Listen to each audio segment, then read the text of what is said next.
आज हम पद्यखंड के पाठ 2 वात्सल्य और स्नेह के अंतर्गत सूर के बालकृष्ण का अध्ययन करेंगे। इसके कवि सूरदास जी हैं। इनका जीवन सारांश। सूरदास जी का जन्म संवत 1535 तथा सन 1478 में दिल्ली के पास सीही नामक ग्राम में हुआ। ऐसा कहा जाता है कि सूरदास जी जन्मांध थे। सूरदास जी की कृष्ण भक्ति शाखा के प्रमुख कवि हैं। उन्होंने कृष्ण के बाल चरित्र, बाल क्रीड़ा, बाल मनोविनोद और बाल कौतूहल आदि का मनोवैज्ञानिक सरस वर्णन किया है। सूर वात्सल्य रस के सर्वश्रेष्ठ कवि हैं। सूरदास हिंदी काव्य आकाश के सूर्य हैं। इन्होंने वल्लभाचार्य से दीक्षा ग्रहण करने के बाद दास्य भाव और दैन्य भाव के स्थान पर वात्सल्य और सखा भाव की भक्ति के पदों की रचना की है। इनकी मुख्य रूप से 3 रचनाएं हैं। सूरसागर, जिसमें 6 से 7 हजार पद हैं। सूर सारावली, जिसमें 1100 छंद हैं। साहित्य लहरी लगभग, जिसमें 118 पद हैं। पद्यांशों की संदर्भ प्रसंग सहित व्याख्या। संदर्भ: प्रस्तुत पद्यांश वात्सल्य के सूर के बालकृष्ण से लिया गया है। इसके कवि सूरदास जी हैं। प्रसंग: प्रस्तुत प्रसंग में बालकृष्ण अपनी बुद्धि कौशल से उनके दही खाने की शिकायत को नकारते हुए माता यशोदा को उत्तर दे रहे हैं। व्याख्या: मैया मैं नाही दधी खायो। सूरदास जी कहते हैं कि श्री कृष्ण माता यशोदा से कहते हैं कि हे मैया, मैंने दही नहीं खाया है। ख्याल परे ये सखा सबे मिली मेरे मुख लपटायो। मुझे याद आ रहा है कि मेरे सभी मित्रों ने मिलकर मेरे मुख पर यह दही लपेट दिया है। देखी तू ही सीके पर भाजन ऊंचे धर लटकायो। हे मैया, तू ही देख कि तूने दही के बर्तन को कितने ऊपर छीके पर टांगा है।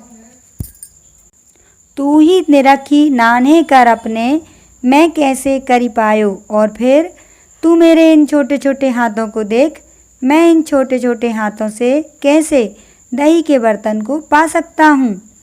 मुख दधी पहुँची कहत नंद नंदन, दोना पीठ दुरायो।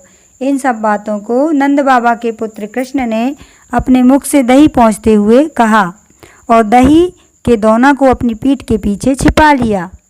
डारी सांट मुस्काई तवही, गई सुत को कंठ लगायो। यह सुनकर माता यशोदा ने कृष्ण को पीटने के लिए लाई हुई लकड़ी को फेंक दिया और मुस्कुराने लगी। फिर मनमोहन कृष्ण को हृदय से लगा लिया। बाल विनोद मोद मन मोहियो, भक्ति प्रताप दिखायो। इस प्रकार बालक कृष्ण ने अपने बाल विनोद से सभी के मन को मोह लिया। यहाँ कृष्ण की भक्ति के प्रताप को दर्शाया गया है। सूरदास प्रभु जसुमती के सुख शिव बिरंची बोरायो। सूरदास जी कहते हैं कि माता यशोदा को बालक कृष्ण की बाल लीलाओं से प्राप्त होने वाले सुख को देखकर शिव और ब्रह्मा भी मोहित हो गए। इसका काव्य सौंदर्य है बालकृष्ण की चतुराई, ब्रजभाषा, अनुप्रास अलंकार, वात्सल्य रस, माधुर्य गुण। पद क्रमांक 2 संदर्भ पूर्वत रहेगा। प्रसंग: प्रस्तुत प्रसंग में बालकृष्ण की अपनी माता से जो शिकायत की है उसका वर्णन किया है। मैया कवहीं बढ़ेगी चोटी। सूरदास जी कहते हैं कि बालक कृष्ण माता यशोदा से कहते हैं कि हे मैया, मेरी चोटी कब बढ़ेगी। यहाँ पर क्योंकि मैया यशोदा ने कृष्ण को विश्वास दिलाया था कि यदि वे दूध पिएंगे तो उनकी चोटी बड़ी हो जाएगी। तिती बार मोहे दूध पियत भई, यह अजऊ है छोटी। कृष्ण माता यशोदा से कहते हैं कि मुझे कितनी बार दूध पीते हो गए, किंतु यह आज भी छोटी की छोटी ही है। तू जो कहती बल्कि बहनी, जो है वह लांबी मोटी। हे मैया, तुम तो कहती थी कि मेरी चोटी दाऊ भैया की चोटी के समान लंबी और मोटी हो जाएगी। काढ़त गुहत नहावत ओछत, नांगन सी भुई लोटी। और मेरी ये चोटी दाऊ भैया की चोटी के समान काढ़ते, गुस्ते, नहाते और सुखाते समय नांगन के समान भूमि पर लौटने लगेगी। काचो दूध पियावत पचपची, देते न माखन रोटी। तू मुझे बार बार कच्चा दूध पीने को देती है, माखन रोटी खाने नहीं देती। सूर श्याम चिरजीवो दोऊ, भैया हरि हलदर की जोटी। सूरदास जी कहते हैं बालक कृष्ण के मुख से इन बातों को सुनकर माता यशोदा उनकी बलैयाँ लेने लगती हैं और अपने हृदय में कृष्ण और बलराम की जोड़ी की दीर्घायु होने की कामना करने लगती हैं। पद क्रमांक 3 संदर्भ पूर्वत रहेगा। प्रसंग: प्रस्तुत प्रसंग में कृष्ण द्वारा माता यशोदा से की गई बलराम की शिकायत का वर्णन है। व्याख्या। मैया मोही दाऊ बहुत खिजायो।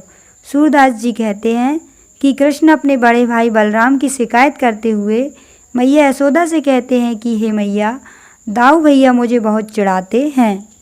मोसो कहत मोल को लीनो तो ही जसुमती कब जायो। वे मुझसे कहते हैं कि तुझे यशोदा मैया ने जन्म नहीं दिया, तुझे तो उन्होंने किसी से मोल लिया है, अर्थात खरीदा है।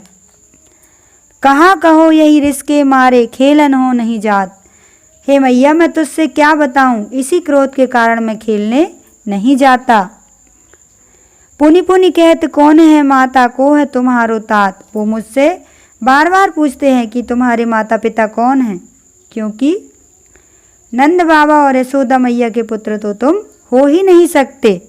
गोरे नंद जसोदा गोरी तुम का श्याम शरीर। क्योंकि नंद बाबा भी गोरे हैं और यशोदा मैया भी गोरी हैं। यदि तुम उनके पुत्र हो तो तुम क्यों सांवले हो। चुटकी दे दे हसत ग्वाल सब सिखे देत बलवीर। उनकी इस बात से सभी ग्वाल वाल ताली बजा बजा कर हंसते हैं और सब दाऊ भैया उनको सिखाते हैं। तू मोई को मारन से की दाऊ कबहू न खींचे। और तुम तो मुझको ही मारना सीखी हो, दाऊ भैया को कभी डांटती भी नहीं। मोहन को मुख रिस समेत लखी जसुमती सुनी सुनी रीझे। और बालक कृष्ण के मुख से बाल क्रोध भरी बातों को सुनकर और उनको देखकर मैया यशोदा उन पर मोहित हो जाती हैं। सुनो कान बलभद्र चवाई जनमत ही को दूत। फिर मैया यशोदा कृष्ण को समझाते हुए कहती हैं कि बलराम तो जन्म से ही चुगलखोर है और जन्म से ही दूर तो चालाक है। सूर श्याम उसमो गोधन की सो हो माता तू पूछ। सूरदास जी कहते हैं कि मैया यशोदा कृष्ण से कहती हैं कि मुझे गोधन अर्थात अपनी गायों की सौगंध है, मैं ही तुम्हारी माता हूँ और तुम ही मेरे पुत्र हो। काव्य सौंदर्य, माधुर गुण, ब्रजभाषा, माता और पुत्र के तार्किक प्रश्नोत्तर, अनुप्रास और पुनरुक्ति प्रकाश अलंकार, वात्सल्य रस। पद क्रमांक 4। प्रस्तुत प्रसंग में ग्वाल बाल माता यशोदा से कृष्ण के मिट्टी खाने की शिकायत करते हैं। व्याख्या। मोह देखा जसुमती तेरे ठोटा अब ही माटी खाई। कवि कहते हैं कि कृष्ण के साथ खेलने वाले ग्वाल बाल माता यशोदा से कृष्ण की शिकायत करते हुए कहते हैं कि ये मैया यशोदा, हमने अभी देखा है कि आपका ढोटा अर्थात पुत्र, आपके पुत्र कृष्ण ने अभी मिट्टी खाई है। यह सुनी के रिस करी उठी धाई, बाहें पकड़ ले आई। यह सुनकर माता यशोदा क्रोधित होकर उठकर वहां गईं जहां कृष्ण थे और उन्हें बाहें पकड़कर लेकर आ गईं। इन कर सो भज गई काढ़े करी, एक कर लीने साटी। कृष्ण वहां से भाग न जाएं इसलिए उन्होंने कृष्ण को कसकर पकड़ लिया और एक हाथ में उन्हें मारने के लिए लकड़ी ले ली। मारती हो तो ही अवई कन्हैया बेग न उगलो माटी। और फिर माता यशोदा कृष्ण से कहती हैं कि हे कृष्ण, मैं तुम्हें अभी बहुत मारूंगी यदि तुमने अभी अपने मुख से मिट्टी नहीं निकाली तो। ब्रज लरिका सब तेरे आगे झूठी कहत बनाई। तब कृष्ण मैया यशोदा से कहते हैं कि ब्रज के सारे ग्वाल वाल तेरे पास आकर मेरी झूठी शिकायत करते हैं। मेरे कहे नहीं तू मानती, दिखरा वो मोह माई। और तू मेरे कहने से तो मानेगी नहीं, इसलिए मैं अपना मुख खोलकर दिखा देता हूँ। और उन्होंने मुख खोलकर दिखा दिया। काव्य सौंदर्य, ब्रजभाषा, माधुर्य गुण, पाल सुलभ चेष्टाएं।